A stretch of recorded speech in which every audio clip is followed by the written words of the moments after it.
নেতা আমাদের প্রিয় অভিভাবক, যিনি এই সিলেট সিটি কর্পোরেশনের কমিশনার থেকে পৌর মেয়র, পরবর্তী সময় সিটি কর্পোরেশনের দুইবার নির্বাচিত মেয়র হয়েছেন। জাতির পিতা বঙ্গবন্ধু শেখ মুজিবুর রহমানের আদর্শিক কর্মী হিসাবে বঙ্গবন্ধু কন্যা মাননীয় প্রধানমন্ত্রী রাষ্ট্রনায়ক শেখ হাসিনার অত্যন্ত বিশ্বস্ত সহকর্মী ছিলেন আমাদের প্রিয় নেতা জনাব বদরুদ্দিন আহমদ কামরান। কামরান ভাই সম্পর্কে আমাদের প্রিয় নেত্রী, বাংলাদেশ আওয়ামী লীগের প্রেসিডিয়ামের অন্যতম সদস্য, মাননীয় প্রধানমন্ত্রীর অত্যন্ত বিশ্বস্ত জন, সাবেক সংসদ সদস্য, আমরা যাকে মায়ের মতো শ্রদ্ধা করি, আমাদের শ্রদ্ধেয় নেত্রী সৈয়দা জামিউন্নাহা হক প্রধান অতিথির বক্তব্য রেখেছেন। এখানে প্রধান বক্তা হিসেবে বক্তব্য রেখেছেন বাংলাদেশ ছাত্রলীগ সিলেট জেলা শাখার সাবেক সাধারণ সম্পাদক, সাবেক জেলা শাখার সভাপতি, বাংলাদেশ আওয়ামী লীগ মহানগর শাখার সাবেক সাংগঠনিক সম্পাদক, যাকে এই সিলেট থেকে মাননীয় প্রধানমন্ত্রী জাতির জনক বঙ্গবন্ধু শেখ মুজিবুর রহমানের সুযোগ্য কন্যা, আমাদের প্রাণপ্রিয় নেত্রী রাষ্ট্রনায়ক শেখ হাসিনা জাতীয় নেতার আসনে বসিয়েছেন, বাংলাদেশ আওয়ামী লীগের সাংগঠনিক সম্পাদক বানিয়েছেন। মৌলভীবাজার 2 আসন থেকে নির্বাচিত মহান জাতীয় সংসদের সম্মানিত সদস্য জননেতা জনাব শফিউল আলম চৌধুরী নাদেল এখানে প্রধান বক্তা হিসেবে বক্তব্য রেখেছেন। এখানে আমাদের সম্মানিত কাউন্সিলর, পেশাজীবী সাংবাদিক, আমাদের সিটি কর্পোরেশনের সম্মানিত কর্মকর্তা এবং অনেক গুরুত্বপূর্ণ ব্যক্তিরা যারা বক্তব্য রাখার কথা ছিল। আমাদের প্রদীপ দা আছেন, আমাদের রাজউদ্দিন ভাই, আমাদের আরো অনেক নেতৃবৃন্দ আছেন আমার সামনে। বাম দিকে আমাদের সম্মানিত কাউন্সিলররা, যারা আমাদের নেতা বদরুদ্দিন আহমদ কামরান সাহেবের সাথে রাজনীতি করেছেন, তারা দীর্ঘদিন এই সিটি কর্পোরেশন দায়িত্ব পালন করেছেন, তারাও বক্তব্য লিস্টে ছিলেন।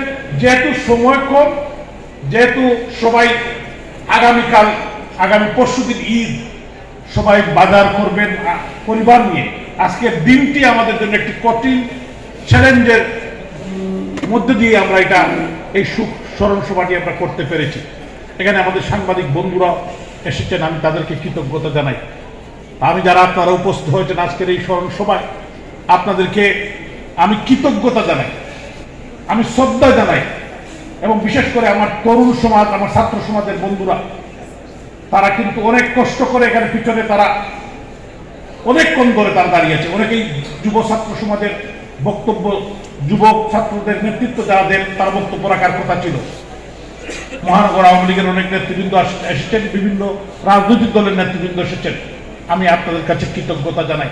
এখানে উপস্থিত হয়ে বক্তব্য রেখেছেন মিসেস আসমা কামরান, যাকে আপনারা সবাই চিনেন। জনাব বদরুদ্দিন আহমদ কামরানের যে দরজাটা সবসময় খোলা থাকতো এই মহিষী নারীর জন্য, উনি কিন্তু কামরান ভাইয়ের মতো একজন সদারতি, অত্যন্ত আন্তরিক মানুষ। ওনাদের যে কম্বিনেশন, আমি দেখেছি উনাকে কোনোদিন মুখ কালা করতে দেখিনি। অনেক নেতার বউরা বাসায় যখন রাজনীতি যারা আমরা করি, তারা কিন্তু অনেক সময় এই প্রেশার জাগতে পারেন না, কিন্তু মিসেস আসমা কামরান এইটা আপন ভালোবাসা দিয়ে সবাইকে, নেতা কর্মীদেরকে এবং শহরের মানুষকে, এই আধ্যাত্মিক নগরী হজরত শাহজালাল শাহফরানের পুণ্যভূমি এই সিলেটের মানুষকে উনি আপন করে নিয়েছেন। আমি ভাবি এখানে উপস্থিত হচ্ছেন, ওনাকেও কৃতজ্ঞতা জানাই। এখানে উপস্থিত আছেন জনাব বদরুদ্দিন আহমদ কামরান সাহেবের সুযোগ্য পুত্র, আমাদের সিলেট মহানগর আওয়ামী লীগের সংগ্রামী সাংগঠনিক সম্পাদক ডাক্তার আরমান আহমদ শিফু, আমাদের বাতিজা, সে এখানে উপস্থিত হয়েছে। সে রাজনীতি আমাদের সাথেই করে, আমাদের নেতৃবৃন্দের সাথেই করে, এবং সেও বাবার একজন সুযোগ্য উত্তরসূরি হিসাবে কাজ করছে। আমি দেখেছি সেও কিন্তু অত্যন্ত অমায়িক, সবাইকে শ্রদ্ধার সাথে দেয়। এটা হয়েছে জনাব বদরুদ্দিন আহমদ কামরান। উনি জনগণের নেতা ছিলেন, মানুষের নেতা ছিলেন। উনার কাছে যেরকম একজন বড় নেতা, বড় নেত্রীকে যেভাবে সম্মান করতেন, একজন সাধারণ কর্মী বা সাধারণ মানুষকেও সেরকম উনি দেখতেন। আমি দেখেছি, আমি ওনার সংস্পর্শে অনেক অল্প বয়স থেকে আমি দেখেছি। উনি যখন পৌরসভার প্রথম পৌরসভার চেয়ারম্যান হন, লন্ডনের ছিলেন। আমার বাসার থেকে উনি ভাবিকে ফোন করেছেন যে উনি বাংলাদেশে আসতেছেন। অনেক নেতৃবৃন্দ, আমাদের প্রয়াত নেতা, আমাদের প্রিয় নেতা জনাব ফরিদ গাজী সাহেব, আমাদের জাতীয় নেতা, ওনাকে ফোন করেছেন। জনাব ইফতেখার হোসেন শামীম, আমাদের আরেক নেতা, তৎকালীন সিলেট জেলা আওয়ামী লীগের সাধারণ সম্পাদককে ফোন করেছেন। আমাদের সাবেক নেতা, শহর আওয়ামী লীগের সভাপতি জনাব সিরাজউদ্দিন আহমদ সাহেবকে ফোন করেছেন। আমি নিজে দাঁড়িয়েই আমি উপলব্ধ করছিলাম এবং দোয়া নিচ্ছিলেন।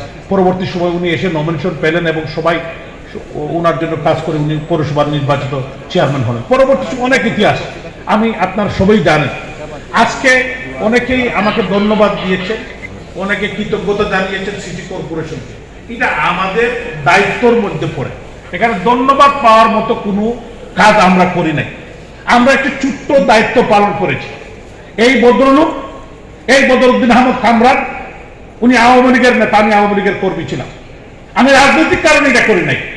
উনি এই শহরের প্রত্যেকটি মানুষের জন্য, মানবতার জন্য উনি কাজ করেছেন, এই নগরবাসীর জন্য কাজ করেছেন। এই জন্য সিটি কর্পোরেশনের মেয়র হিসাবে, নির্বাচিত মেয়র হিসাবে আমি আমার দায়িত্বের মধ্যে পড়ে, এই কারণেই আমাদের সিটি কর্পোরেশনের যারা সম্মানিত কাউন্সিলর, আমাদের যারা কর্মকর্তারা আছেন, চিফ ইঞ্জিনিয়ার, সিও সহ আমাদের সহকর্মীরা, আমি নাম বলবো না, তারা অত্যন্ত, আমি কোনো কাজ করি নাই, তারা সব কাজ করেছে। তাদের জন্য আল্লাহ তাআলার কাছে আমি দোয়া করি। এরকম একটি সুন্দর অনুষ্ঠান, মানে স্মরণ সভা তারা যে করেছেন। আমাদের নেতা জনাব শফিক আলম চৌধুরী নাজল বলেছেন, আজাদ ভাই বলেছেন যে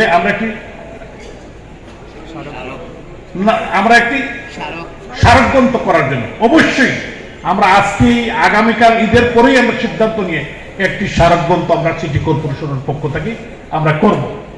আমাদের আজকের দিনে ওনার বাসায় যে প্রোগ্রাম হয়েছে, যে দোয়া মাহফিল হয়েছে, এই দোয়া মাহফিলে আমাদের আরমান আহমদ শিবলু, আমার বাতিজা, উনি বলেছিলেন যে জনাব বদরুদ্দিন আহমদ কামরান সাহেবের নামে একটি রাস্তা করার জন্য।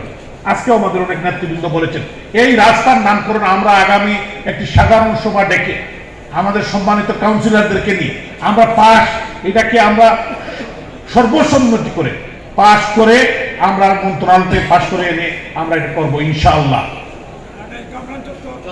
আমরা এটা তো অবশ্যই, এটা তো হয়েছে, এটা হবে। আমরা এটাকেও আমরা যাতে সুন্দরভাবে এটা আমরা মানুষের সামনে উপস্থাপন করতে চাই, এই নগরবাসীর সামনে। এটার একটা চিন্তা চেতনা অলরেডি আমার মাথার মধ্যে আছে। আপনারা দোয়া করবেন আমাদের জন্য। আর আপনারা যারা, আমি ঈদের পরশুদিন ঈদ, সবাই যাবেন। আমাদের নেতা শফিক আলম চৌধুরী নাজের, উনি কিন্তু কুলাউড়া থেকে এসেছেন, আবার ওনার প্রোগ্রামে কুলাউড়ায় যাবেন। আমাদের অ্যাডভোকেট রঞ্জিত সরকার, আমাদের মাননীয় সংসদ সদস্য সুনামগঞ্জ 1 আসন, উনিও, ওনার আসলে বাচ্চা অসুস্থ, উনি ঢাকায় যাওয়ার কথা, তারপরে উনি এসেছেন। আমাদের হাবিবুর রহমান হাবিব, আমাদের মাননীয় সংসদ সদস্য ছিলেন 3, উনিও আসলে বিশেষ, উনার বন্যায় উনার এলাকার ডুবে গিয়েছে, তারপরে উনি চলে গিয়েছেন। আমাদের উপজেলা পরিষদের চেয়ারম্যান জনাব বিপি শামীম আহমদ এবং দক্ষিণ সুরমা উপজেলার চেয়ারম্যান জনাব বদরুল ইসলাম এবং আমাদের মধ্যে বক্তব্য রেখেছেন নবনির্বাচিত সদর উপজেলা পরিষদের সুনামধন্য চেয়ারম্যান জনাব অধ্যক্ষ সুজাত আলী রফিক ভাই, আমাদের সাইফুল ভাই এসেছেন, বীর মুক্তিযোদ্ধা খালেক ভাই, আমাদের মুরব্বী প্রদীপ দা, আমাদের তপন দা, বীর মুক্তিযোদ্ধা কয়েস ভাই এখানে উপস্থিত হয়েছেন, রাজদীপ ভাই, আমাদের সুদীপ দা, সেলিম ভাই সহ অনেক নেতৃবৃন্দ এখানে উপস্থিত। সবাইকে আমি কৃতজ্ঞতা। আমি দেখতে পাচ্ছি আমাদের মধ্যে উপস্থিত হয়েছেন